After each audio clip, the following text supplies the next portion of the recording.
Muy buenas noches, podtubreras y podtubreros. Estamos aquí una vez más en Podtubre de Octubre de Terror. Ya estamos más para allá que para acá, ¿no, mi querido Vivo? Ya estamos a una semana de Halloween. Y bueno, pues ya se nos acerca nuestro fin, nuestro momento de irnos a descansar en nuestros ataúdes. Pero aún nos quedan 2 podtubres. Exactamente, ya se acerca la fecha, ya vaya, es esta sensación agridulce en el que, bueno, o sea, pues como empecé este proyecto fue para disfrutar todavía más estas fechas, ¿no? Porque luego, en otros tiempos, creo que la pandemia sí fue un y de este momento, o sea, no digo que lo hayamos valorado, creo que en general valoramos todas las cosas que nos hacían salir, pero yo sí recuerdo que antes de la pandemia, tú, yo, nuestros amigos éramos como los más emocionados y había gente que hasta nos decía como de, güey, pues el día de la raza, güey, eso de octubre, no empiece, ¿no?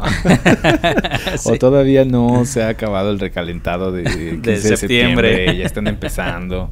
Y este año siento como todo lo contrario, siento que todos se activaron desde muchísimo antes, empezaban a hacer eventos desde mucho antes, empezaron a activar como todas las páginas que hacen como contenido parecido a nosotros, se activaron desde antes. Entonces siento que esta vez fue como un poquito más unificado, como toda esta sensación.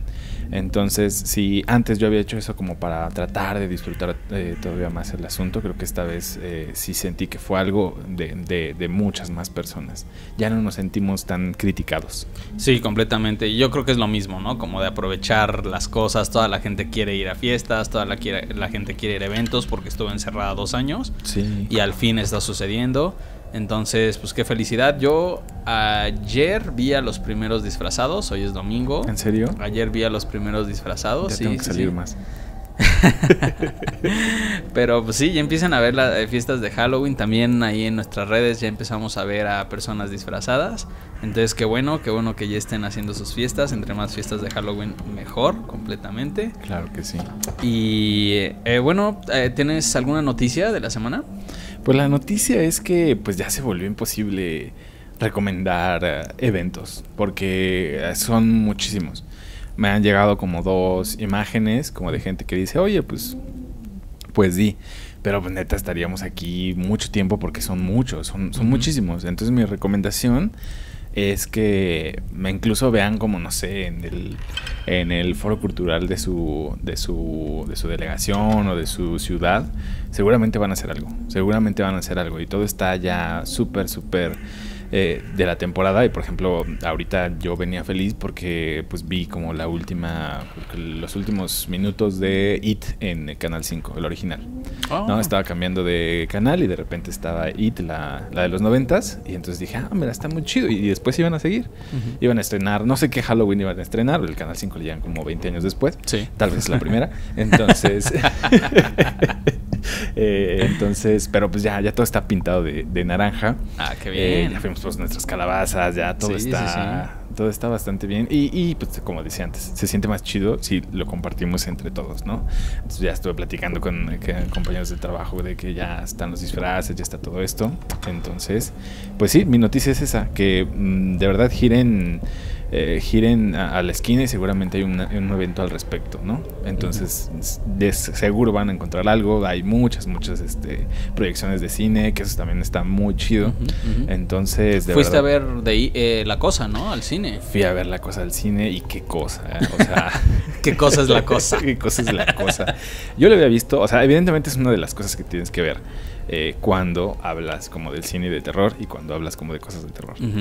Evidentemente, pues a mí no me tocó de joven. Yo la vi seguramente la vi en una laptop, como la que tengo ahorita enfrente, en una laptop así. Pues tú no logras ver de verdad cómo se ve el trabajo que les costó diseñar y hacer a La Cosa hasta que lo ves en el cine. Claro. Justo tuvimos una plática esta semana con Hugo Villaseñor, director de cine. Si no la vieron, la pueden ver todavía. Está en nuestro Instagram. Está muy buena. Está completita, está muy buena. Y justo hablamos, alguien nos preguntó por ahí acerca de cuáles son las mejores técnicas para hacer cine de terror. Y como no entendimos bien la pregunta, Pero la respuesta que dimos, o la respuesta al menos que yo di, es que hoy en día justo estamos viviendo como este cambio, ¿no? Y es el CGI que está muy bien hecho, pero también hay CGI muy pinche, ¿no? Y ahí están, para ejemplo, un botón, está Marvel, ¿no? Que los mismos fans están en contra de Marvel porque su CGI está pinche. Tienen tantas películas que estrenan cada semana, cada mes, que no se dan abasto con el CGI, lo hacen man y lo hacen pinche. Y en nuestra plática hablamos de que el cine en los 80s, en los 90s era completamente, eran prostéticos, ¿no? No eran, sí había efectos especiales, no voy a decir que no, pero la gran mayoría, o las cosas que más valor tienen, eran efectos visuales, eran efectos en set, ¿no? Claro. O sea, se le ponía 6 horas de trabajo de maquillaje a Jeff Goldblum ¿sí es Goldblum? No me sé su apellido bien. Goldblum. Pero eran 6 horas de maquillaje para la transformación final, ¿no? Y entonces para el de la cosa también. Entonces creo que son cosas bien valiosas que creo que las nuevas generaciones ya pierden. Y como que se ríen del cine viejo, pero porque claro, ¿no? O sea, ya están acostumbradas y acostumbrados a otro tipo de terror. Pero vale la pena que revisiten esos clásicos. Si la audiencia que nos está escuchando es joven y no sabe bien que estamos hablando con La Mosca, Carpenter, Craven, todos ellos, pues vale la pena que los revisiten sin prejuicios, ¿no? O sea, sin esos prejuicios de... Justamente yo hablaba con una amiga esta semana que les tienes que dar el bono, le tienes que dar el bono de los efectos a ciertas cosas, porque hay otras que, o sea, la cosa de verdad sigue siendo asquerosa y sorprendente en el buen sentido. Y con efectos que pues no son los de ahora. Pero por ejemplo, hace rato que estaba viendo It, en una de las escenas finales, cuando el barco de papel avanza directamente hacia ellos, vaya, les tienes que dar el bono de que sabes que hay un hilito ahí jalando. Claro. Pero vaya, siento que a veces ese bono está cubierto por las buenas actuaciones, por todo lo demás que es bueno. Entonces le das ese bono sin pensarlo más. Es así como de, es parte de la historia, no es el punto de la historia. Que también he escuchado a muchas personas que van a ver pelis por efectos especiales. Exacto. Y eso seguimos hablando de que es una herramienta o que es un fin. Sí, completamente de acuerdo. O sea, siento que antes las películas tenían como esta bondad de realmente contar la historia, y lo que importaba era la historia, no era tanto cómo lo hacían, ¿no? Incluso si nos vamos a películas mucho antes, no era como, ¿cómo le hizo?, ¿no? Al revés, es como, qué impresión tuvo la historia sobre mí. Y tal vez sí, tenía errores aquí y allá, pero la historia le ganaba. Y te clavabas tanto en la historia que se te olvidaba que tuviera esos errores técnicos. Y hoy en día justo creo que se ha borrado eso, ¿no? Ya es más como el CGI y es el efecto. Y, o sea, claro, ya no se le ven los hilos, como tú bien dices. A veces, porque en Spider-Man evidentemente se ven ahí los hilos, güey. Pues no los hilos, pero sí que le están jalando el traje con hilos, pero bueno. Ya. Sí, claro, o sea, se ven ese tipo de cosas y ya no cojean de cierto pie, pero ahora cojean de lo importante, ¿no? O sea, cojean de lo más importante, que es el valor de las historias. Exactamente. Entonces, pues, y no sé, creo que sí, te quieres adentrar a esto, creo que sí lo debes de ver, si hay cosas películas que debes de ver, o sea, si debes ver, por ejemplo, todas, ¿no? Hasta ¿cómo se llama? De los vampiros locos de 1970, no me acuerdo el nombre, olvídalo. Pero es que son estos murciélagos que hace un científico. Aprende a controlar como murciélagos, pero son murciélagos muy grandes, así. Okay. Entonces manda a matar gente con ellos. Y entonces se ve el hilito, ¿no? Al murciélago que le están enviando. Pero la historia es buena. Y entonces tú dices como, no me importan los efectos. Está bien, ¿no? La historia es chida, está bonita, la pasas muy bien. Entonces pues le das el de que sabes que es un cartón ahí, pero le das el bono. Claro, una buena historia. Sí, y ahí está el mismo ejemplo de Ed Wood, ¿no? De este director de cine de culto, que hizo la peor película categorizada, que es Invasión 9 al espacio o algo por el estilo, ¿no? Y bueno, Burton ya después hizo la película de Ed Wood, la biográfica con Johnny Depp, antes de que estuviera todo este desmadre con Amber Heard. Pero es muy interesante, justo en esa peli puedes ver la pasión real del director de cine, ¿no? Por querer contar una historia y sin importar los medios y sin importar que se viera chafa, lo que importaba era la historia y el medio al que llegaba, y por eso directores como Ed Wood tienen tanto renombre, y claro, pasas a la historia tal vez como la peor película realizada, pero ya eres de culto y ya estás en la historia. Y hoy en día pues ya todo es tan genérico que, o sea, si yo te pregunto pues quién dirigió X película nueva de terror, ¿no? Pues se nos olvida, ya no hay autores en ese sentido. Es interesante por ese lado. Sí, supongo que hay que trabajar más en ese aspecto, porque lo que hemos dicho todo este tiempo es como que estamos como en un llano, ¿no? Acabamos de ver Smile y bueno, nos gustó mucho. No sabemos si rompa el llano, tal vez sea un momento del llano, pero bueno, habrá que esperar a ver el hype, porque una vez que las cosas están cubiertas con hype, primero hay que quitárselas para ver si de verdad está tan buena como pensamos. Pero bueno, completamente, yo creo que vale mucho la pena lo que te hizo sentir en el momento. O sea, si estuviste en el cine y te hizo sentir algo, ya ganaste. O sea, el director ya ganó. Por un lado, siento que tal vez no es como hablábamos en la plática, el gore por el gore, pues claro que te va a hacer sentir incómodo, pero también es como esta construcción de la película, ¿no? Entonces, claro, por un lado podríamos dejar pasar el hype, pero por otro, yo lo que rescato justo de Smile es esta cuestión de que momento. Exactamente, en el momento nos hizo sentir, como yo bien ya mencioné, el Conjuro 1 en su momento, ¿no? Y también pues estos nuevos directores que vienen como Ari Aster, ¿no? O el director de La Bruja, que está muy bien, ¿no? De El Faro, que es otro tipo de terror y que a cierto nicho pues le puede gustar, y a cierto otro que está acostumbrado como a ciertas fórmulas de cine ya de espantos y brincos a cada rato del espanto por el espanto, claro, pues probablemente no las pueda aprovechar. Pero una vez más yo siento que sí vale la pena revisitarlas y pensar un poco más allá del cine de terror, que ahorita está como en una etapa menguante, ¿no? Entre que si puedes ir por la fórmula y te puedes ir como por el cine de fórmula y pues te va a quedar una película genérica, o también arriesgarte por otro lado y a ver a dónde le pegas. Sí, y pues también de invitar a la gente a que vea cine de terror más allá del que se ve como en todos lados, porque si algo me he quedado como en estos últimos años es que la historia importa, el terror es como el pretexto para la historia, y no es que son dos cosas diferentes, dos cosas separadas, van una unida con la otra. Pero la historia es como lo importante. Y pues sí, va a haber cosas que no te van a dar miedo, pero seguramente hay cosas que te van a parecer más interesantes que miedo, y creo que ya eso vale completamente la pena. Entonces, pues volver a ver los clásicos y aprovechar, pues ahorita que están, pues vale madres, ¿no? Decir la marca está en Cinemex. Claro. Creo que ya esta semana probablemente sea la última. Creo que solamente hacen una función. Creo que debe de quedar nada más Drácula. Pero aprovechen, porque la neta sí es bastante diferente verlos en el cine. Completamente. A menos que existan ya las pantallas de 5 metros y medio de diámetro. Que ya puedes tener una casa en tu casa, güey. Pero aún así, la experiencia del cine es completamente distinta, ¿no? El no poder pausar, el estar en la butaca, el compartir con todos también, el que como se vea la historia. Mal que estés revisando el celular.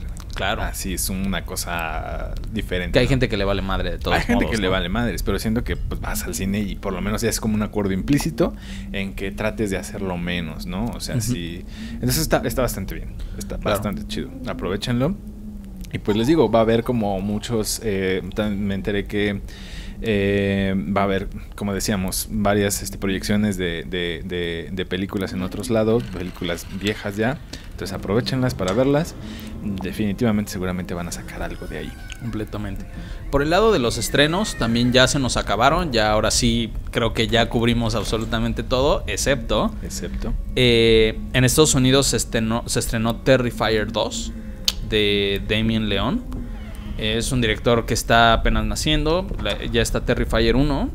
Y la cosa es que es una película como del payaso. Es un payaso blanco y negro con una sonrisota. Seguro lo han visto, seguro lo has visto tú también. Yo la original no lo he visto, pero me llamó la atención que ahorita se estrenó la 2, porque empezaron los medios a Terrifier 2, la película que causa desmayos y que la gente vomita en el cine. Entonces eso para mí es prensa completamente amarillista y también muy tramposa, porque a veces están pagadas para que la película tenga mayor audiencia, y eso se me hace completamente tramposo, se me hace muy malo. O sea, en realidad tu película tiene que hablar por sí misma, y no un medio no es el que te tiene que decir, güey, salí vomitando. O sea, tú tienes que dejar vomitado el cine casi para que la gente sepa.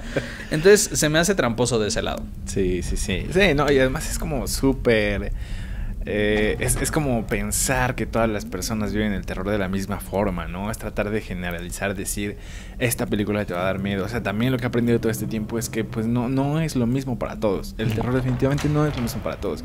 Y una película que a mí me puede parecer muy interesante, muy buena y que me hayas contado, a otra persona no, por razones completamente distintas, claro, ¿no? Porque te fijas en otras cosas, porque tú dices, no, a mí ya no me interesa que hablen de fantasmas, ¿no? Puntos así, cosas así. Entonces, como decirlo de esa forma es como generalizar, es como todos sentimos el mismo terror. Y eso a mí lo que me hace pensar es que hay mucha sangre y un chingo de scare jumps. ¿Cómo? De jumpers. De jumpscares. Es exactamente lo que dices, ¿no? O sea, para mí este tipo de películas no me gustan porque ese sí es gore por gore, ¿no? O sea, es como la carnicería por la carnicería. Por ejemplo, Hostal. O sea, es una película que a mí no me gusta. Tiene su nicho, ¿no? O sea, que le encanta el destripadero y la sangre. Pero siento yo que, como ya hablamos en la plática, que si no han visto, vayan a verla, está en Instagram, Octubre de Terror. Hay una gran diferencia entre el gore por el gore, ¿no? Entre el destripadero y entre la carnicería por carnicería. Y una carnicería muchísimo más pensada, en donde hay una estética de lo grotesco, donde hay una idea, concepto y significado detrás de lo que haces. Pero, por ejemplo, películas como Hostal, para mí, por mucho que quiera a Eli Roth, ¿no? Es completamente el gore por el gore, la sangre por la sangre y el morbo por el morbo. Y eso para mí no se me hace... Pues no se me hace chido, ¿no? O sea, no hay... Sí, es un golpe bajo, exacto. Ajá. Y pues también diferenciar, ¿no? Lo que hablamos la otra vez, del terror y del horror, ¿no? Creo que lo que decía hace rato, las historias que se van entretejiendo con esto, creo que es lo que importa. Y bueno, al fin y al cabo ustedes son los que van a decidir, pero la invitación es que veamos más de lo viejo. El año pasado vi mucho viejo y quedé igual satisfecho de que este año que vi mucho nuevo. Entonces, pues así está esto. Completamente. Y como dato final, pues salió como una petición en change.org de puras mamás diciendo que ya dejaran de transmitir la película en los cines porque los niños están teniendo pesadillas. Y entonces por el otro lado también digo como mamás, pues no inventen, ¿no? O sea, ¿qué hacen sus niños de 12 años, 6 años yendo a ver una película gore? Digo, sé que siempre hay como esta cuestión en los niños, como el morbo, la curiosidad de qué es lo que está en boga y etcétera. Pero pues no... Responsabilidad. Pues sí, ¿no? Hay un poco de responsabilidad y no... Pues los gringos que les encanta demandar por todo, ¿no? Entonces cuando... Pues primero fíjate en qué es lo que están viendo tus chavos, ¿no? Exactamente. Pero bueno, ¿qué tenemos de tema hoy, Master? Bueno, ya nos alargamos con el cine, pero eso no está mal, está muy bien. Esta vez traemos un tema que estoy como en el título... Vaya, dejémoslo tal cual. Objetos malditos. Y me gustaría empezar con la siguiente frase. Yo, señor de las runas, oculto aquí runas poderosas. Quien destruya este monumento será perseguido sin cesar por la maldad. Maldecido con una muerte insidiosa. Auguro destrucción.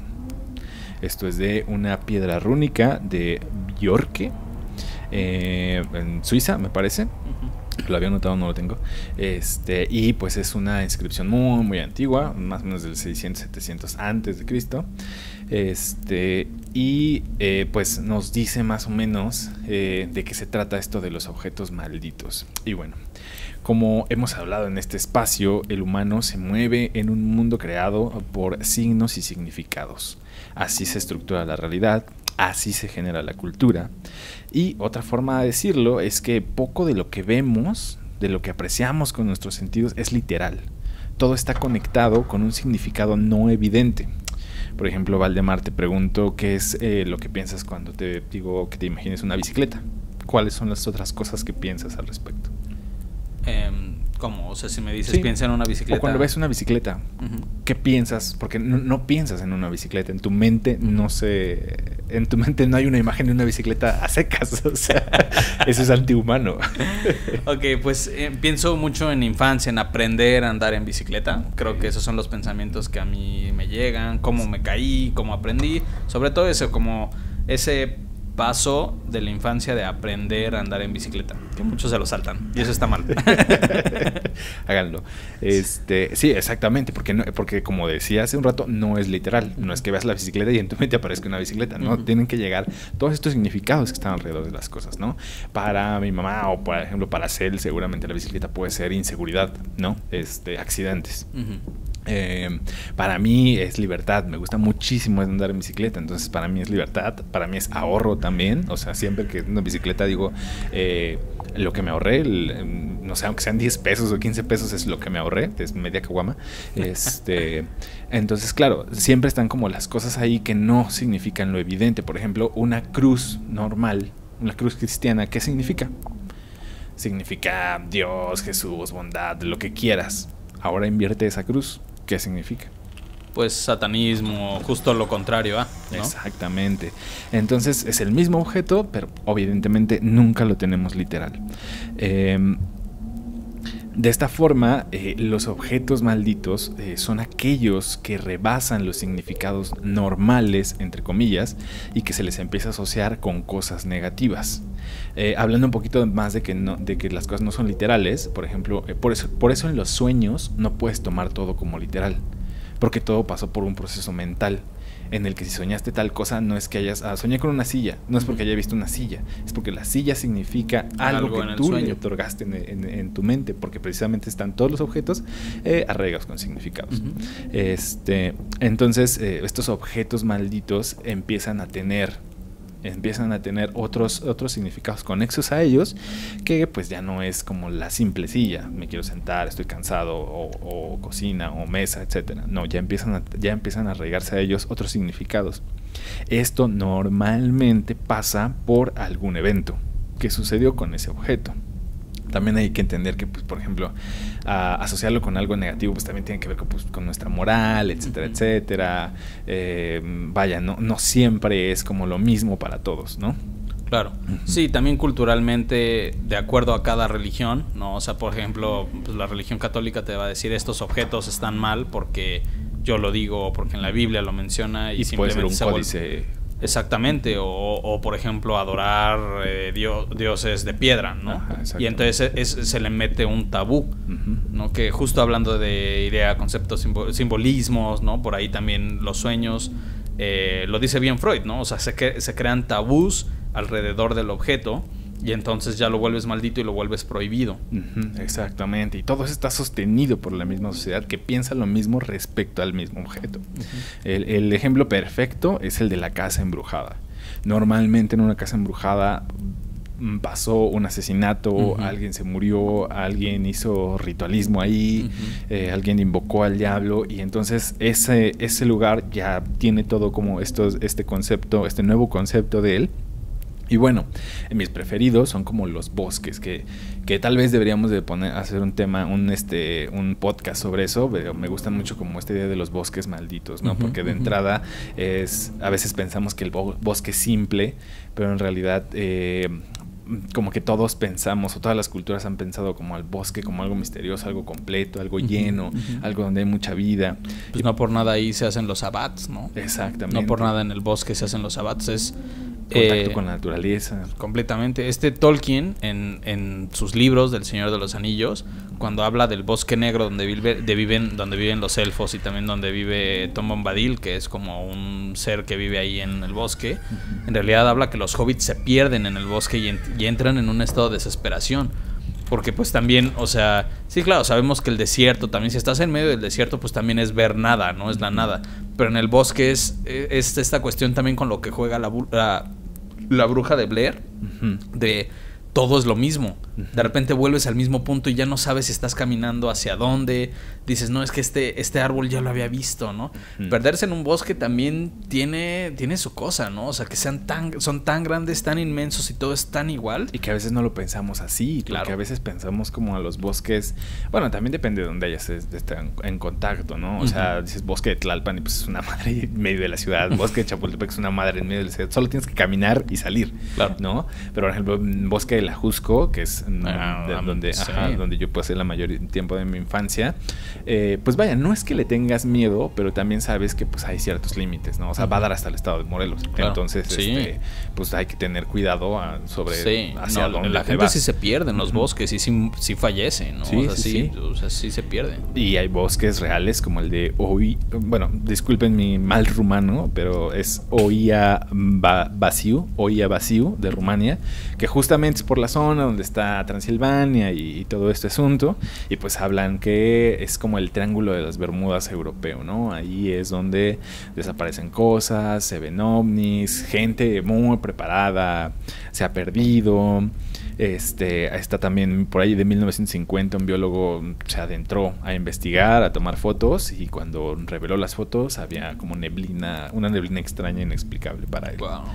Entonces, bueno, como de estos lugares que de repente empiezan a juntar nuevos significados, etcétera, etcétera. Y bueno, esta cosa que tiene un nuevo significado, de repente todo lo malo que pase alrededor de ellos va a estar relacionado con ese objeto, aunque haya sido causado o no por ese objeto, ¿no? El clásico, la casa embrujada de la colonia, así como que todo lo malo que pase va a estar relacionado con ello, ¿no? Vamos a empezar a echarle culpa a eso, sea cierto o no sea cierto. Entonces eso va a incrementar, y que todas las personas alrededor empiezan a seguirle atribuyendo cosas negativas a ese lugar, ¿no? Y se empieza tal cual, pues, como a maldecir. Y pues, por ejemplo, yo me acuerdo mucho de en Morelos, como una casa, era una casa nueva, ¿no? Allá pues por ejemplo todavía había como caminos de terracería, etcétera, etcétera, y entonces era una casa nueva, pero sí era una casa bastante extraña, porque parecía una casa terminada por fuera, pero adentro alcanzabas a ver que sería como todo muy vacío. También como que las entradas estaban como un poco extrañas y todo, y yo creo que a algunos chavos se les ocurrió como buena idea ir y como grafitearla. De por sí la casa ya estaba como un poquito extraña, desentonaba en todo, ¿no? Pues sí, unos chavos la fueron a grafitear y todo, y entonces como que ese lugar empezó a ser el punto de las culpas de las cosas, así como de es que lo fueron a grafitear, entonces como que ya empezó a aventar basura, ¿no? Y entonces como si llega a ser el punto, hasta que un tío así me dijo como, es que esa casa está embrujada. Entonces yo no entendía por qué, y siempre quise entender por qué. Pero entonces así como que empieza a ser un punto extraño, y de repente lo empiezan a asociar con cosas negativas, al grado al que llega ya es casa embrujada. Hasta la fecha no sé si es cierto o no es cierto, y no sé por qué le dicen así, nunca pregunté, pero pues es curioso cómo en realidad pues vaya, se fue haciendo así por lo que dice la gente. Pero bueno, eso es como en general. Ahora, este cambio también, este cambio de significado también lo podemos hacer intencionalmente las personas, porque evidentemente pues el mundo no está lleno de buenos deseos, ¿no? Siempre hay gente que por envidia, por venganza, por rencor, puede empezar a tener la necesidad de hacer una maldición mediante un ritual, mediante... que vaya, no tiene que ser un ritual complejo, puede ser como con mucha intencionalidad, ¿no? Maldecir algún objeto. Y por ejemplo, se me viene a la mente mucho el vudú, pero justamente buscando sobre esto, vi que también hay vudú desde los griegos, ¿no? Y me topé pues como una figurita que me parece que era no sé si de piedra o de cerámica, pero tenía ahí también los palos, como, vaya, los alfileres como del vudú, pero eran como de metal. Sí, pues son los fetiches, los famosos muñecos fetiches, y una vez más volvemos como a esta magia simpatética, ¿no? Que recurre como a la figura que asemeja a, y de acuerdo a lo que le hagas, ya sean las Venus que se encontraron hace millones de años, ¿no? Que son los primeros vestigios del humano, o sean los muñecos griegos que ya tenían como esta cuestión, los muñecos vudús, o incluso los mismos niño Dios que se visten los 2 de febrero, ¿no? También tiene tiene un ritual y tiene ahí magia simpatética, ¿no? O sea, la gente los viste de acuerdo a lo que quiere. Y justo investigando sobre el tema me topé con historias de personas que ya hacen unos sincretismos bien raros de eso, que también lo visten como para asemejar la Santa Muerte. Entonces, al niño Dios, güey, ¿no? Claro. O sea, eso se lo dices al Papa. El pasito perrón, ¿qué? El pasito perrón, ¿ya qué, güey? O sea, eso ya quedó perdonado por el Vaticano, güey. Ya no es cierto, no es cierto. No nos censuren. Que es cierto. Pero sí, o sea, comparado con eso, pues está mucho más cabrón. Sí, no. Ese aspecto. O sea, justo con el símbolo y el fetiche del cráneo que asimile a la Santa Muerte, cosas ya bien subidas de tono, ¿no? Y es un sincretismo extraño. Claro, y pues nuestra cultura está como bastante acostumbrada al sincretismo, es la forma en cómo sobrevivió. Entonces, pues está como bastante... No lo sabía, sigo impactado. Yo tampoco. Está muy interesante. Les voy a poner la nota. Lo vamos a poner en octubre esta semana. Sí, estaría muy, muy bueno. Y bueno, el punto es que haces cambiar los significados de estas cosas. Estaba leyendo también que obviamente maleficio es directamente una contradicción del beneficio. De la bendición. De la bendición. Maleficio y bendición. Y pues evidentemente también había una nota algo no era de la Biblia, pero era religiosa, que hablaba que las bendiciones siempre como que siempre funcionan y las maldiciones siempre van a ser erróneas o siempre van a ser defectuosas. Por lo tanto, yo como que vaya, es una idea mía, pero que las maldiciones luego por eso generan tanto caos a personas que no deberían de hacerlo, porque siempre están como destinadas a funcionar mal. Así, a funcionar mal, que las maldiciones siempre están destinadas a funcionar mal. No es que no sean efectivas, más bien que no sea como una bendición. Claro, pues es que, por ejemplo, cuando tú deseas el bien, o sea, y esto no es únicamente católico, ¿no? O sea, esto tiene que ver con una cuestión del karma y el dharma, incluso para el hinduismo, ¿no? O sea, la cuestión de desearle el bien a tu prójimo es algo que en toda religión y en toda sociedad está bien visto, ¿no? Es como el máximo. Claro, pues sí, pues como sociedad, incluso en el código Hammurabi, ¿no? De las primeras sociedades ya establecidas ya se dice, ¿no? O sea, es importante hacer el bien por el prójimo. Pórtense bien. Por tu hermano, pórtense bien, exactamente, ¿no?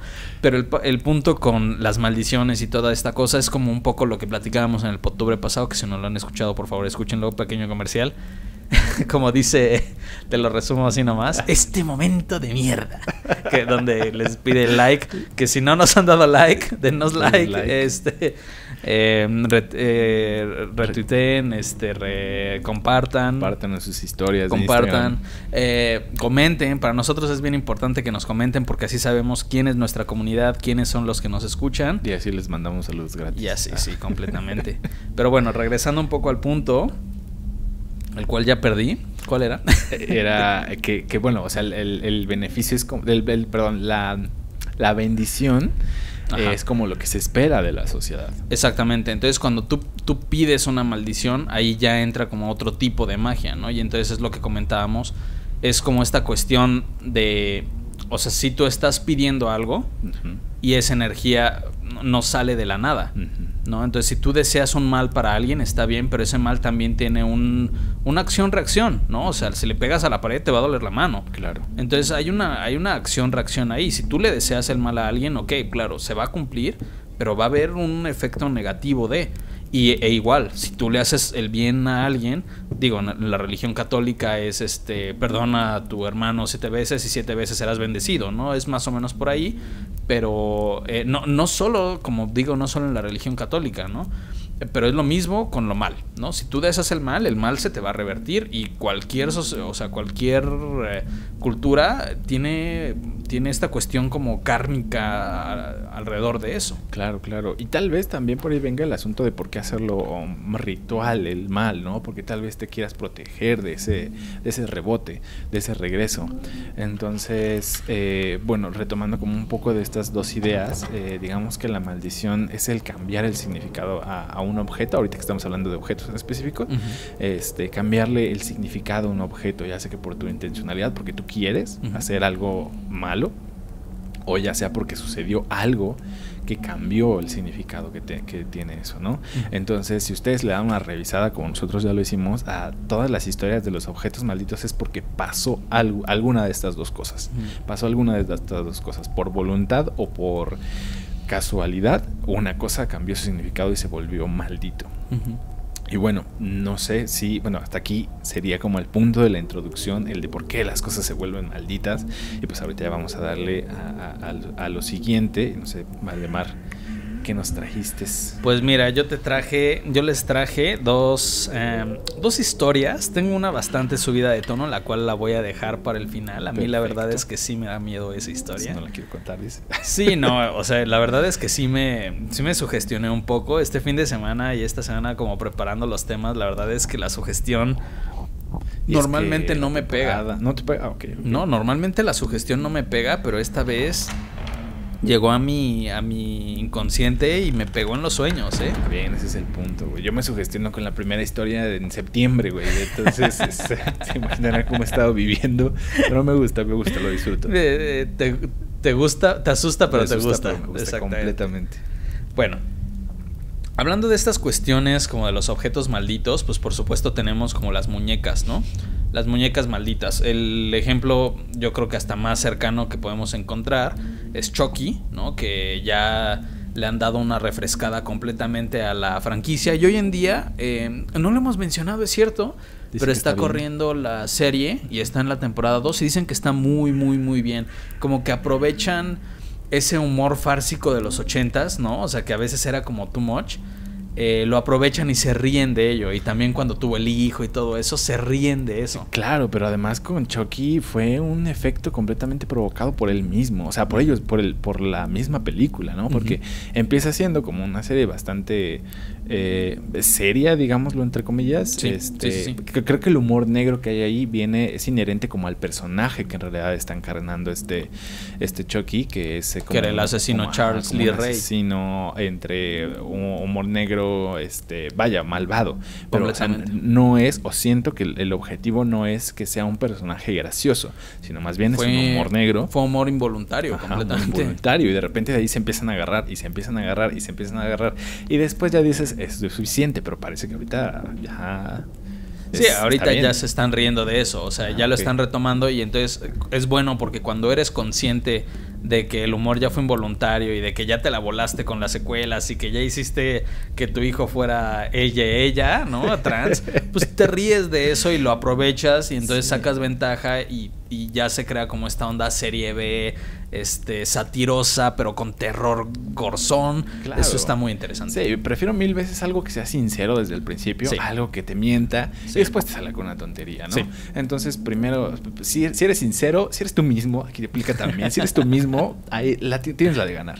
Completamente. Y bueno, Chucky, si recordamos, igual tiene estas esencias de vudú, ¿no? O sea, te jugaba con el vudú, tiene una secuencia, de entrada, todo el ritual que hace es por vudú, donde se pasa el asesino al muñeco y luego va a ver al maestro vudú para que lo cure, ¿no? Pero tiene un muñeco vudú de él. Entonces, hay toda esta onda de fetiches, ¿no? De tótems acerca del vudú y va ligado con esta cuestión del muñeco.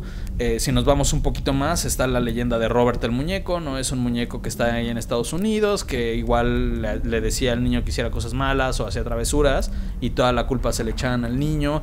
Y entonces la cuestión como de las muñecas y los muñecos malditos ha sido explotada y sobreexplotada, ¿no? Ya hay hasta incluso un capítulo en Hoy en donde pusieron una muñeca y movió la mano.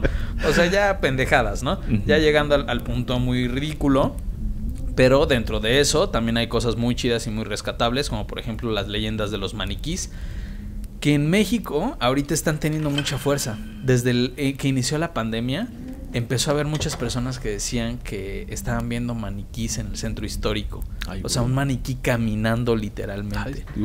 Entonces, y bueno, también buscándole y rascándole un poco más, me parece que es en Chihuahua. Hay un maniquí que fue una mujer que murió con su vestido de novia y entonces quedó muy mal y entonces ahora su alma está pegada en el maniquí y dicen que de repente el maniquí se mueve. Claro. Está muy interesante esa historia, de hecho hubiera estado buena traerla, pero esa ya es una leyenda vieja, es una leyenda que pasó en los 20 o en los 30, algo por el estilo. Pero yo les quise traer algo para el aquí y para el ahora y algo que está muy en boga, que la gente dice que lo está viendo. Y además que está aquí en la Ciudad de México. Lo siento para nuestra seguidora de Ohio, para nuestras seguidoras de que ya están en Francia. Se ve el maniquí. Pero ya hay un maniquí, entonces lo pueden ir a buscar, lo pueden ir a rastrear. Y bueno, aquí traigo 3 relatos de ello. Okay. Vamos a ver qué tal nos va con el tiempo y pues ya vemos si indagamos en todos, pero el primero dice así. Es la historia sobre un chico que dice que un día tuvo una reunión en casa de un amigo suyo, quien rentaba un departamento a pocos metros de una casa abandonada. Mi mejor amigo, Héctor, y yo estábamos en una fiesta por el rumbo del centro cuando nos hablaron por teléfono para recordarnos que habíamos quedado de ir. Nos despedimos de los amigos con quien estábamos y tomamos un taxi hasta la San Rafael. Ahí nos íbamos a reunir con los amigos de la prepa. Todo iba normal, hasta que su amigo, quien no les dio la dirección exacta donde sería la reunión, les dijo que debían llegar a cierto hotel y los verían allá afuera, cerca de la 1 de la mañana. Cuando llegaron, caminaron con sus 4 amigos rumbo a la casa. Ellos tenían cerveza que compraron quién sabe dónde y hablaban de algo extraño que acababan de ver. Nada, dijo uno, es que vimos a una señora muy rara afuera de donde nos vendieron las chelas. Traía como una máscara. Era un mono, interrumpió el otro. Estos güeyes se asustaron con un mono. Los amigos discutían sobre la posible naturaleza de la extraña mujer a la que acababan de ver, pero un sonido apagó las risas. Detrás de ellos se escuchó un extraño sonido, seguido de algo que los espantó a todos. Vi cómo mis amigos pelaban los ojos, gritaron y empezaron a correr calle arriba. Me giré de nuevo para ver hacia atrás. Lo que vi fue una mujer caminar por el medio de la calle hacia nosotros, hacia mí, que era el único que se había quedado pasmado por la impresión. Él describe a la mujer como un ser que caminaba de forma muy extraña en la punta de sus pies y en reversa. Parecía correr, pero lo hacía de puntitas, aunque los brazos los tenía estirados y a los lados como si fueran prótesis que caminaban inertes. De repente, la criatura giró y se metió corriendo a una casa. Era esa casa que parece haber salido de una historia de fantasmas, cuenta, pero aquello era real. Al calor de las cervezas, unos minutos después, el grupo de amigos estaba más divertido que asustado por lo que acababan de ver. Vamos a ver quién es, vamos a meternos, decían. Aunque él trató de disuadirlos, ellos salieron a investigar y con suerte entrar a la casa. La criatura había abierto una reja para entrar a la casa, pero cuando ellos llegaron, esta estaba cerrada con candado. Fue así que decidieron saltarla. Algo abrió lentamente la ventana del segundo piso. Era un maniquí, o parecía serlo. O era una persona con una máscara, pero sigue siendo la visión más horrible que he soportado en la vida. Todos corrieron hacia Insurgentes y pidieron un taxi, en el que volvieron a la fiesta del centro en la que se encontraban originalmente. Esa noche, él cuenta que tuvo muchas pesadillas en las que entraba a la casa del maniquí y la recorría por dentro, abriendo cada una de las puertas con miedo de encontrar al objeto en cada habitación. Entonces, pues ese es como uno de los avistamientos de maniquís. Y te digo, a mí me sorprendió mucho porque no es un caso aislado. Ya van varias personas que narran. Yo traigo 3, igual y ahorita leo otro nada más. Pero hay varias personas que narran estos avistamientos con maniquís en las calles, que a veces se mueven. Unos los ven en el centro histórico, ellos lo vieron en la San Rafael, otros lo vieron en la colonia Roma, pero siempre dicen que es así, es como un maniquí todo blanco que camina extraño. Entonces, bueno, a algunos les puede dar miedo, a algunos no les puede dar miedo, pero seguro les voy a jurar que ahora que justo hay un buen de eventos en el centro histórico y hay recorridos y las leyendas de fantasmas, cuando regresen al metro se van a acordar de Valdemar y la historia de los maniquís en el centro. No, además, no me imagino otro lugar donde haya más maniquís, por ejemplo, que en el centro, ¿no? ¿Cuántos lugares tienen maniquís para exhibir la ropa? Luego, siempre, mi pregunta siempre ha sido, ¿qué hay arriba de los edificios del centro? ¿No? ¿Qué hay arriba de los locales del centro? ¿Vive gente? Alguna vez me dijo, es como Micha, vive gente y es bodega. Y es bodega. Entonces, pues vaya, o sea, este lugar también debe estar lleno de maniquís. Mira, yo voy a arrojar una teoría propia, que es como de... sucedió justo como en la pandemia, ¿no? Lugares vacíos llenos de qué deberían de estar, de gente. Y pues los maniquís tienen la forma de personas, ¿no? Claro. Tal vez surjan de la necesidad de ver ese lugar lleno otra vez. Pero bueno, se me acaba de ocurrir. Es una cosa de este momento. Sí, completamente. Pues tiene sentido. Pero tiene mucho sentido porque es justo, te digo que hubo este auge en estos tiempos de pandemia y es donde más yo lo acabo de escuchar. El año pasado escuché la Fresquecito. primera. Sí, está muy, muy fresco. Entonces está padre porque también son como de esas leyendas urbanas modernas, ¿no? Ya no estamos hablando que si el Charro Negro, que si la Llorona, que si la casa, la mulata de Córdoba. Que si la mulata de Córdoba, que ya lo son... lees a los 5 años en la primaria. Sí, completamente. Y bueno, yo creo que entra en esta cuestión de los objetos malditos por bien lo que dices, ¿no? O sea, ¿cuántos maniquís antiguos no hay en todas esas casas, ¿no? Y también como esta cuestión de el humano, o sea, de una figura humana, pero que no es humana, pero que se asemeja a ti, pero que no tiene los rasgos completamente definidos y se mueve raro, pues también es un miedo que está en nosotros. Claro, ¿no? claro, de diferenciar lo humano de lo no humano. Exacto. Exacto. A ver, dale al siguiente. Venga, tenemos otro. Este se llama el maniquí de la colonia Roma. Otro testimonio cuenta que después de un turno laboral en la colonia Roma de la Ciudad de México, que también es aledaña a Paseo de la Reforma, un trabajador salió a la enorme avenida completamente desierta sin gente ni autos.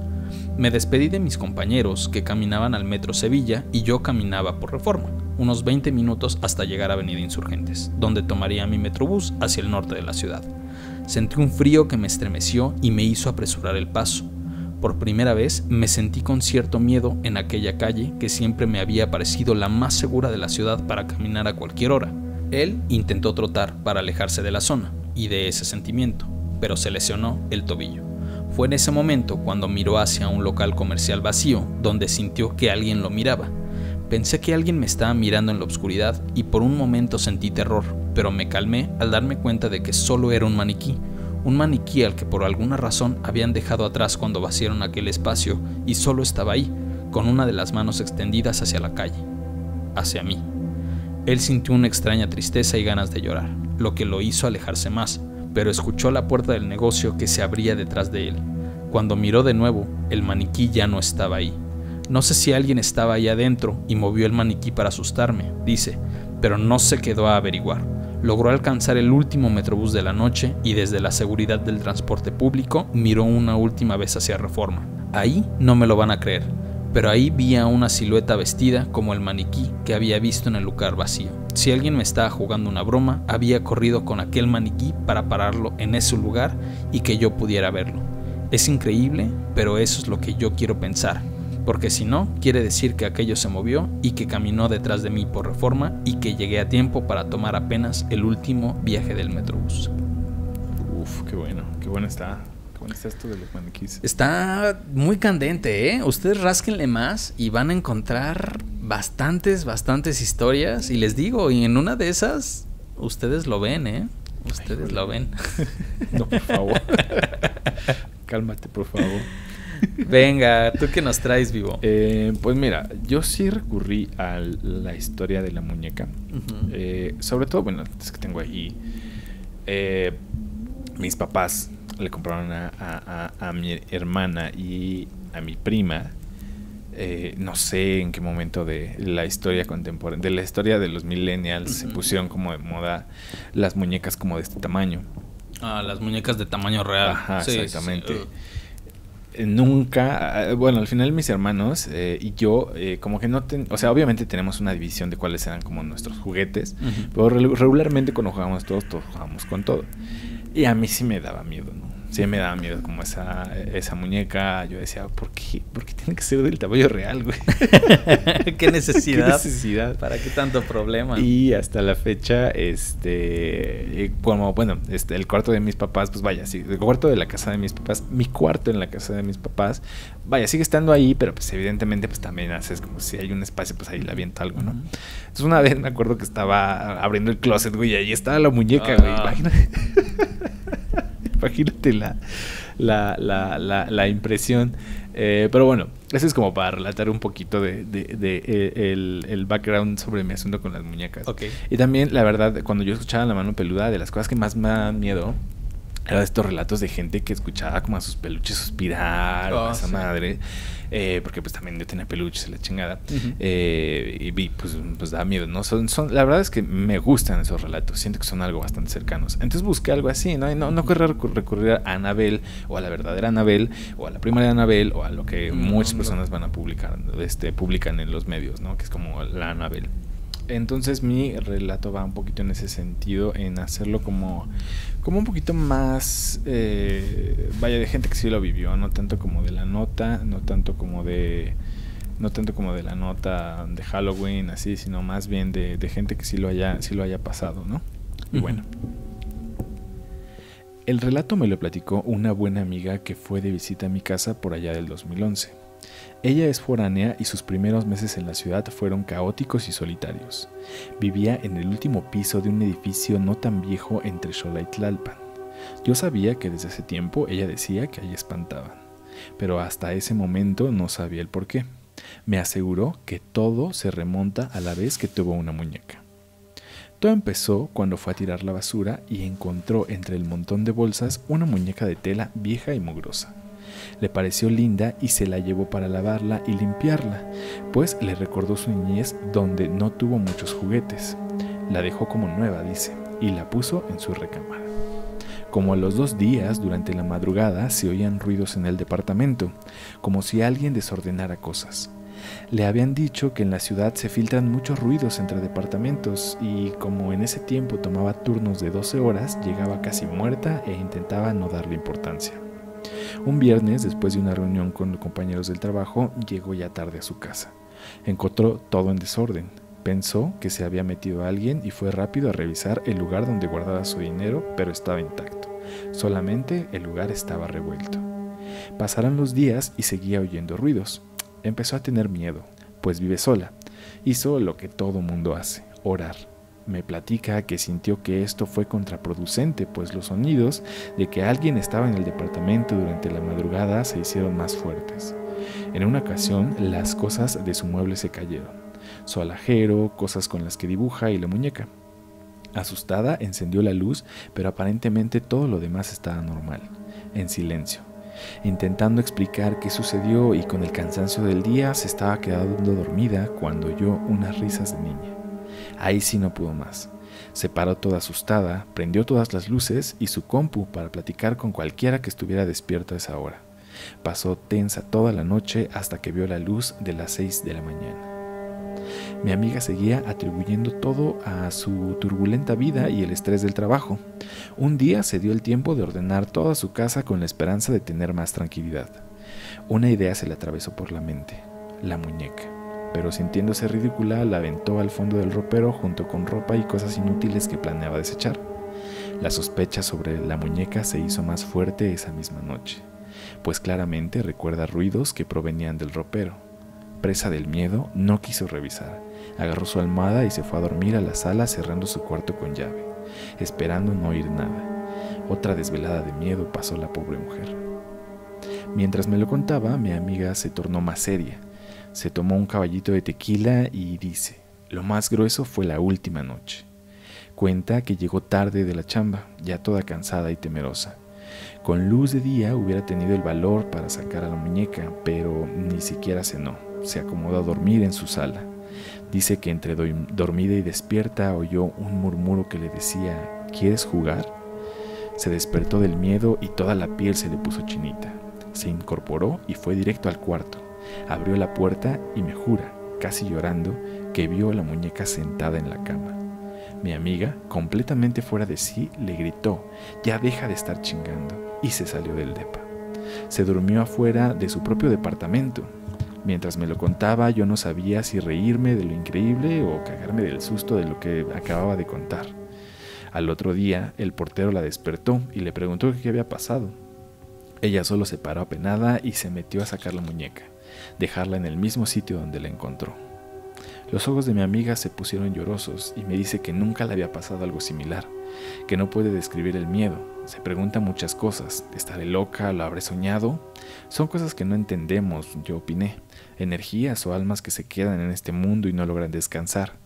Dice que cuando tiró la dichosa muñeca dejaron de oírse ruidos, pero 2 noches después tocaron su puerta como a las 2, 3 de la mañana, pequeños golpes como cuando lleva un niño a la puerta. Listo, pues ese es el relato de muñecos, que es como un... por ahí estaba leyendo que es como un miedo como bastante justificable y bastante real de los muñecos, porque como hemos visto tenemos una tradición muy vieja con con los muñecos, como hablábamos del vudú, como hablamos de las figuras que se habían hecho para protegernos o para maldecir o para cuidarnos, que los mismos humanos pues hemos ido haciendo. Entonces como que por ahí leía que es como bastante normal tenerle miedo como a las muñecas. También un poquito lo que tú decías, una forma de un humano pero que no es un humano, ¿no? Entonces siento que pues va a seguir sucediendo también esto.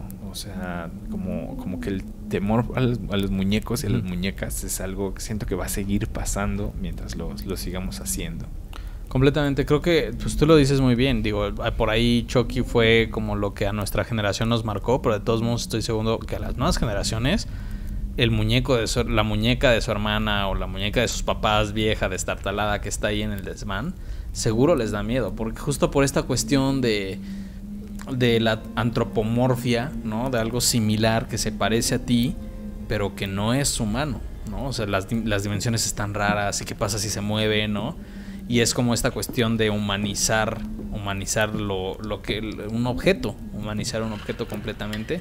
Sí, no, yo también tengo varias historias ahí con las muñecas de mi mamá y pesadillas que completamente son miedos arraigados, ¿no? Claro que son sí. Son miedos muy arraigados, ya sea por Chucky o ya sea por la otra versión antropomorfa, pero pues están ahí. Sí, o por, no sé, los chaneques o los duendes, o como que todo esto tiene que...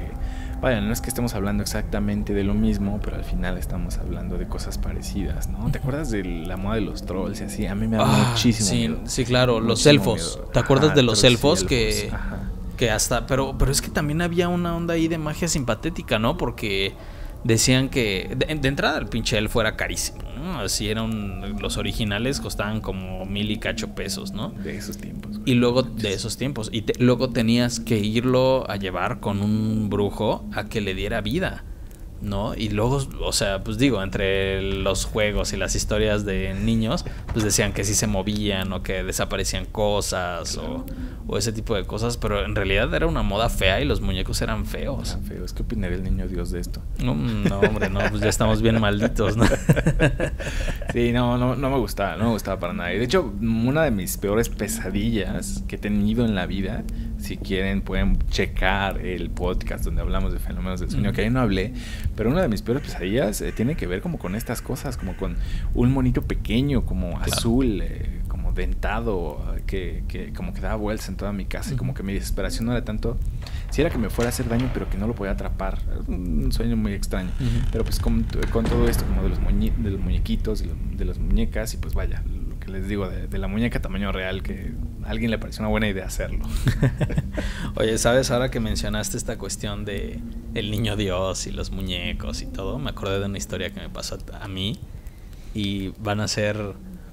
ustedes oyentes van a ser testigos de ella. No le he contado mucho, creo que no te le he contado a ti. Creo que no me lo has contado, güey. No te le he contado a ti, y en realidad pues no tiene gran cosa paranormal, pero creo que es lo más cercano que a mí o sea, sí me ha pasado de algo paranormal, y tal vez tiene su explicación, pero también hoy en día está muy de moda esta cuestión de los santos que se mueven, ¿no? O sea, los santos, las figuras de santos en las iglesias. Claro. Que se mueven o que tienen algún poder, ¿no? Y ahí tenemos también el claro ejemplo de una leyenda muy vieja de México, que es de mis favoritas, el santo, el Cristo Negro. Es el Cristo Negro, ¿no? O sea, que le ponen veneno en los pies porque una señora siempre lo besaba y tenía mucho rencor, y se empieza a poner todo. Y cuando la señora lo besa, en realidad el Cristo absorbe el veneno y salva a la señora, ¿no? Que era muy devota a ese Cristo. Y bueno, en México está la iglesia del Cristo Negro, lo pueden visitar, es un Cristo de caoba, ¿no? Pero pues ya está la leyenda ahí. Y claro, también las muchas, y por muchas, no quiero como demeritarlas, pero las muchas anécdotas de los santos que lloran, que lloran sangre, las vírgenes que lloran sangre. Pues también es bastante conocido. Completamente. Pues entonces mi historia tiene que ver más o menos con eso.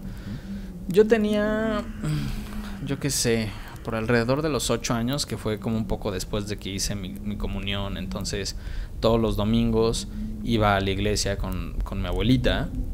Para mí era increíblemente aburrido, no, era muy muy aburrido echarme el sermón. O sea, ni siquiera entendía lo que el padre decía. Más católico. Yo creo que sí, o sea, fueron mis años más católicos, pero sí llegué a ir a la iglesia. Hubo un tiempo en el que pisaba una iglesia y no se me quemaban los pies. Sí llegó un tiempo, ¿no? Sí hice mi comunión. Entonces, bueno, afortunadamente no me voy a ir ahí al purgatorio, ¿no? Sí estoy bautizado, sí tengo comunión, pero en esos tiempos que para mí eran increíblemente aburridos y neta una tortura aguantarse una hora de cosas que pues me disociaba, ¿no? En realidad estaba pensando en otras cosas, no estaba escuchando a lo que el sacerdote decía, porque además que hueva las cosas que decía. Pero bueno, aquí en Mixcoac hay una parroquia que se llama la Parroquia de San Juan, sigue estando muy cerca de nosotros, y al lado de la nave principal hay... Disculpen la ignorancia, amigos podcasteros, pero al lado de la nave principal hay como un presbiterio, no sé si se llama presbiterio o ahí es donde están los padres. Hay como otra zona en donde hay varias figuras religiosas. Entonces está, por ejemplo, una que siempre me dio mucho miedo, que eran las ánimas del purgatorio y que eran así como niñitos en unas nubes, o sea, una imagen muy rara, ¿no? También había un Cristo, estaba una Magdalena, estaba María también en posición de rezar, tú sabes, ¿no? Todas las caras de los santos muy siempre en esta onda como triste, pero había un niño Dios que estaba paradito y tenía como esta posición de luchador, ¿no? Como claro. Tipo luchador como el niño Dios que justo estábamos hablando hace ratito con el Día de la Candelaria y el Pasito Perrón, o sea que estaba en esa posición. Y mi abuelita lo que hacía siempre después de la misa, pues todavía me torturaba un ratito más y pues iba a rezarle a cada uno de los santitos de esa zona, y les tocaba los pies y se persinaba y bueno, pues todo un ritual para ella era muy importante, eran otras generaciones, pero pues yo me acuerdo que cuando le estaba rezando a ese niño Dios, pues yo entre mi aburrimiento pues me empecé a fijar mucho en el niño Dios y empecé a ver que movía la manita. Ahora, no la movía así agresivamente, ¿no? O sea, no estaba haciendo ninguna seña ni nada, pero su mano como la estaba girando en su mismo eje de su muñeca, muy sutilmente, como haciendo muy sutil el movimiento y muy poco. Entonces yo le dije a mi abuelita, abuelita, es que creo que se está moviendo el muñeco, y se rió de mí, me dijo, ay, ¿cómo crees, mijo? ¿No? Y siguió rezando. Pero sí me puso atención y empezó a ver al muñeco y me dijo, ¿sabes qué? Creo que sí se está moviendo. Entonces ya somos dos, ¿no? Ahora, puede ser una cuestión de pensamiento mágico de niño. Yo estaba muy chiquito, ¿no? Puede haber ahí una cuestión de pensamiento mágico y también una cuestión de que yo le incepcioné, ¿no? O sea, yo le inserté la idea a mi abuelita y entonces mi abuelita se fijó y tal vez pensó que se estaba moviendo el muñeco. Muchas explicaciones puede haber, pero eso es lo más cercano que yo he tenido. Y bueno, pues ahí es más que maldito, es un objeto bendito que se movía. Pues no sé, a mí me dio miedo igual, güey. Sí, no, a mí sí, ¿tú crees que no me dio miedo en el momento? Es un muñeco que no se tiene que mover. Sí, está cabrón, ¿no? Porque es lo que decían, o es un asunto como muy recurrido ya sea por nuestro fantasmólogo profesional Chuy Campos o hasta por Juan Ramón Sáenz, que es como que cuando algo es bueno se supone que no te debe de dejar ninguna duda. Así, o sea, contrario, por ejemplo, lo que sabemos ahora de los ángeles, que es como de güey, no te espantes, cabrón.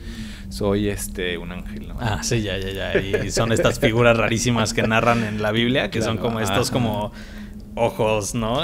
Círculos con ojos, ¿no? O 1000 alas horribles, ¿no? Sí. Que ahí, bueno, cambiando todavía un poquito más de tema, yo le daría un punto más a los aliens de la peli de Carl Sagan, de Contacto, claro, porque ellos dicen como de, güey, yo sé que tú puedes incluso no comprender lo que soy, o sea, puedo ser un ser Lovecraftiano, entonces te preparo y entonces tú vas a interpretarme como le pasa a la morra, que es como si le hablara a su papá, claro, ¿no? Entonces, punto para los aliens, porque a comparación de los ángeles... Les spoileaste una película tan bella a nuestros escuchas. No les spoilen nada, güey. Así, lo que les dije es como agarrar una chispa de chocolate de un buen pastel, güey. O sea, no les spoilen nada. Entonces es así como de los aliens dicen... punto para los aliens, porque los ángeles es como, mira, ahí te va, no tengas miedo, güey. Exacto. Y así, pero desaparecen de la nada, exacto. Y pues están las otras como versiones todavía más actuales, que es como que se supone que las cosas buenas no te deberían de dejar ninguna duda de que es bueno. No como que inmediatamente deberás sentir el olor a rosas, la paz interior y la chingada. Entonces, yo solamente ahí pongo el punto sobre la mesa, que si sentiste miedo y la reacción fue huir, entonces... probablemente no era algo muy positivo, ¿no? Exactamente. Venga, pues traigo otra historia. Esta historia es muy subida de tono. A mí sí me gusta, sí me da miedo, sí me sugestioné. Dale. En este momento voy a pedir que nuestro querido Yair busque... ¿Otra vez? Sí, otra vez. La primera vez, otra vez. Lo vamos a hacer otra vez. Busca The Hands, como las manos. Resist, de resistir. Him. Ay, güey, no, pues... Ok, va, bien, ya la tienes. Yo me decidí ir por las pinturas malditas. La otra vez estábamos hablando de Goya y de sus pinturas negras, ¿no? De sus famosas pinturas negras. A mí me encantan, ¿no? Sus dibujos de brujas y todo esto me encantan. Pero ¿sabes algo? Yo no estoy seguro de querer una de esas pinturas, por más que sea un Goya, por más que valga millones de dólares. Estaba pensando lo mismo. No estoy seguro de querer tener una de esas en mi casa. O sea, sí son muy tétricas. Y ya viéndolas bien, o sea, en la noche solo, ¿no? Sí, ¿no? Incluso en el día. Pues la neta es que son pinturas que sí tienen una carga. Además, el Goya, cuando lo hizo, pues sí le dio toda una carga con idea, concepto y significado. Sí había terror en él. De eso se trataba. Exactamente. Y muchos dicen que incluso tenía esta cuestión de... cuando comes pan mohoso, pan de centeno mohoso, que es muy similar al efecto de LSD. Tiene nombre, siempre se me olvida el nombre de ello. El hongo. Sí. Pero te infectas y tienes visiones. Entonces dicen que él también tenía eso. Y además pues está haciendo... Pues tenía la Inquisición atrás, Goya también. Entonces pasó de ser como el pintor de la corte a hacer esta obra de las pinturas negras que sabes que estaban en su casa. Son pinturas que estaban en sus muros. Las pintó en sus muros ya en un estado muy grave. Entonces la verdad, pues yo también las vería como pinturas malditas, porque sí tienen toda una concepto atrás. Y no estoy seguro de quererlas tener en mi casa. Pero dentro de esto, y haciendo esa como breve introducción, les quiero contar la historia de otra pintura maldita. Por su nombre original, The Hands Resist Him, o Las manos lo resisten, es una pintura que en el año 2000 fue anunciada en el popular sitio de subastas y ventas por internet eBay. La pintura que están viendo a continuación llamó la atención de varios. De por sí, era arte tétrico y macabro. Un niño de aspecto lúgubre parado junto a lo que parece ser una muñeca de tamaño real que sostiene una especie de batería. Al fondo, un gran ventanal con manos saliendo de la oscuridad. Pero todo esto no fue lo que llamó más la atención de los internautas. Lo que la volvió popular fue la descripción que venía con ella. Abro cita. Cuando recibimos esta pintura, pensamos que era muy buen arte. Un recolector lo había encontrado abandonado detrás de una vieja cervecería. En el momento, nos preguntamos un poco por qué una pintura aparentemente perfectamente fina sería descartada así. Ahora sabemos el porqué. Una mañana, nuestra hija de 4 años y medio afirmó que los niños de la foto estaban peleando, se movían e incluso entraban a la habitación durante la noche, que la muñeca amenazaba al niño con el objeto que tenía en la mano. No somos gente supersticiosa, pero mi esposo se alarmó. Instaló una cámara activada por movimiento, la cual dejó por las noches. Después de 3 noches, la cámara había tomado varias fotos, sin razón alguna. Las últimas 2 fotos que se muestran en la publicación son de la pintura.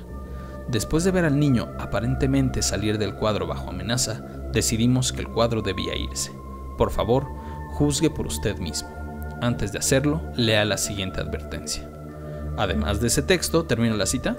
Además de ese texto, el anuncio incluía esta advertencia. Advertencia.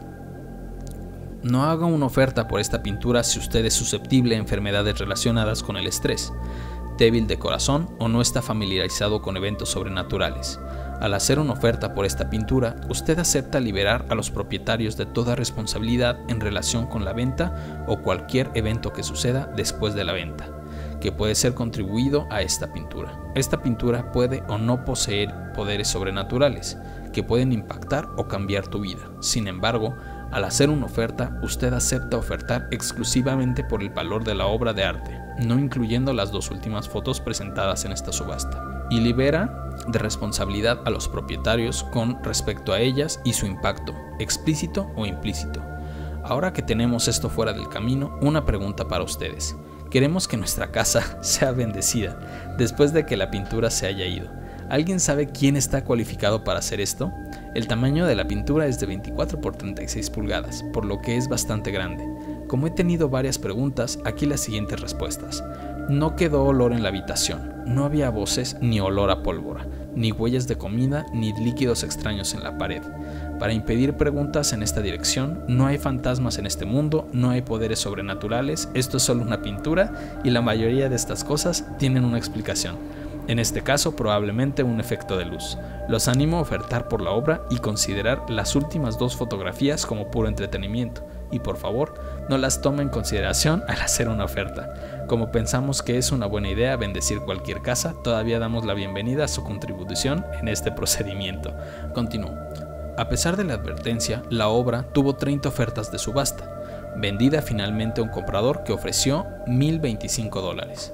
Después de esto, nuevas fotografías en alta resolución salieron al internet para satisfacer a los miles de personas que vieron la publicación original y ahora ya comenzaba a verse como una especie de leyenda urbana.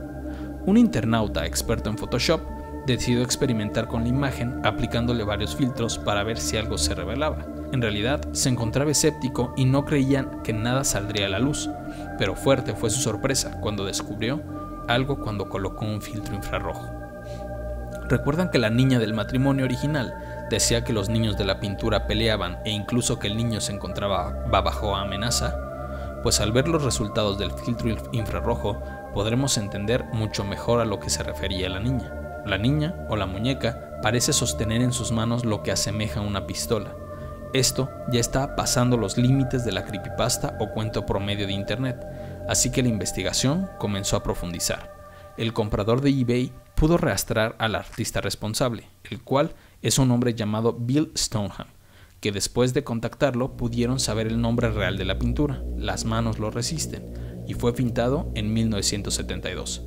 El comprador le contó toda la historia a Bill, quien se asombró, pues él no veía nada raro en la pintura y afirmó que el objeto que la muñeca tiene en manos es solo una batería vieja con una maraña de cables. El autor no dijo más, pero con estos nuevos datos se pudo indagar más en la historia del cuadro, la cual es bastante peculiar.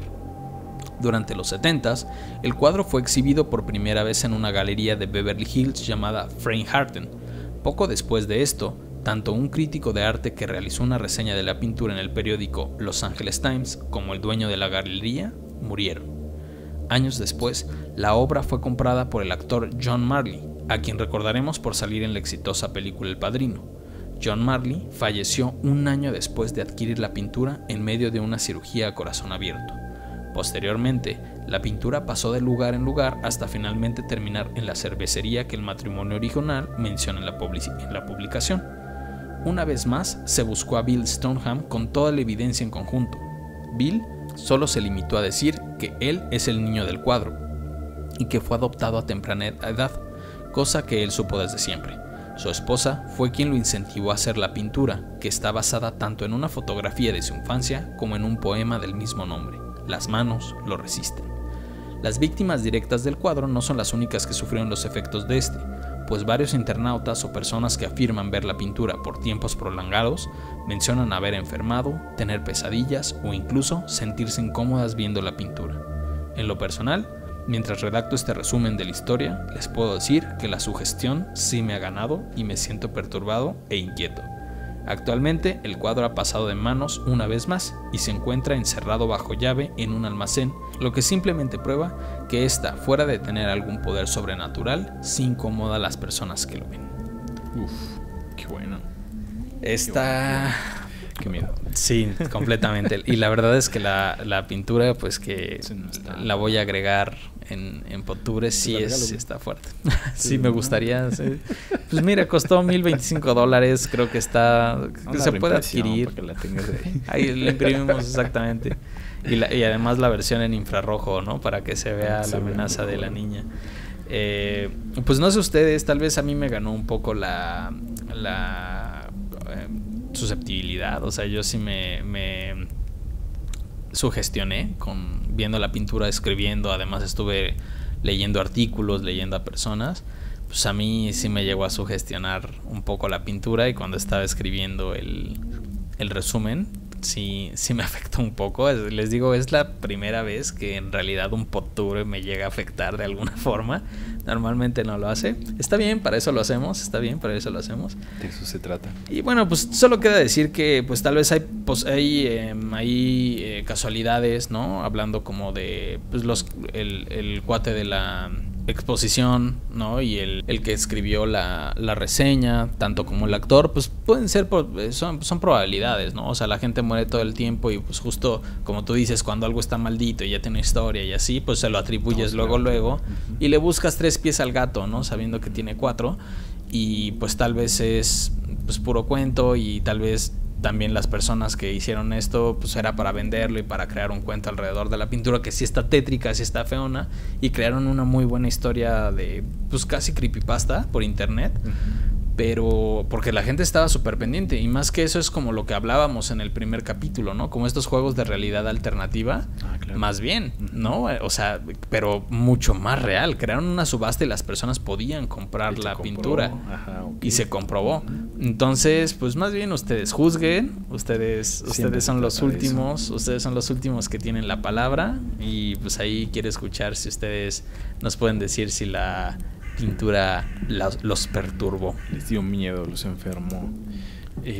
Pues como para cerrar este tema, pues creo que muchos temas que hemos abordado aquí nos llevan a conclusiones similares, que es el miedo aquí está, el miedo es parte de nosotros. También esta cuestión de los objetos malditos va a seguir pasando, porque en algo tiene que recaer, ¿no? En algo tiene que recaer lo malo que hacemos, lo malo que vivimos alrededor. Entonces creo que me sorprendió mucho la cantidad de relatos como más cotidianos y más que tenían que ver con la ciudad. Por ejemplo, es que me encontré pues desde Xolaitlapa, el que tuviste desde la Roma, desde el centro, pues porque pues siento que estos objetos son como, creo que están más cerca de nosotros de lo que pensamos. Siempre están más cerca de nosotros de lo que pensamos, precisamente porque pues les damos significados a las cosas, y pues y algo se tiene que llevar como la carga de lo malo, algo se tiene que llevar la carga de lo malo. Siempre va a estar la casa embrujada, siempre va a estar el objeto extraño que por sí mismo emane una vibra que tú digas así como de mejor no lo quiero en mi casa. Claro. Puede ser una pintura de Goya, puede ser una pintura en eBay, puede ser una casa, claro. Pero siempre va a haber como estos objetos que nos causen una sensación o un miedo, y al cual le vamos a empezar a ir cambiando el significado, ¿no?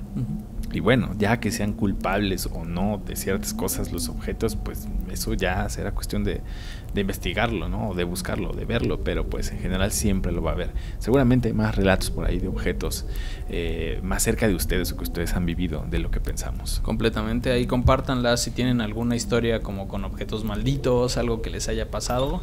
Nosotros muy felices de leerlas, darles un formato lindo.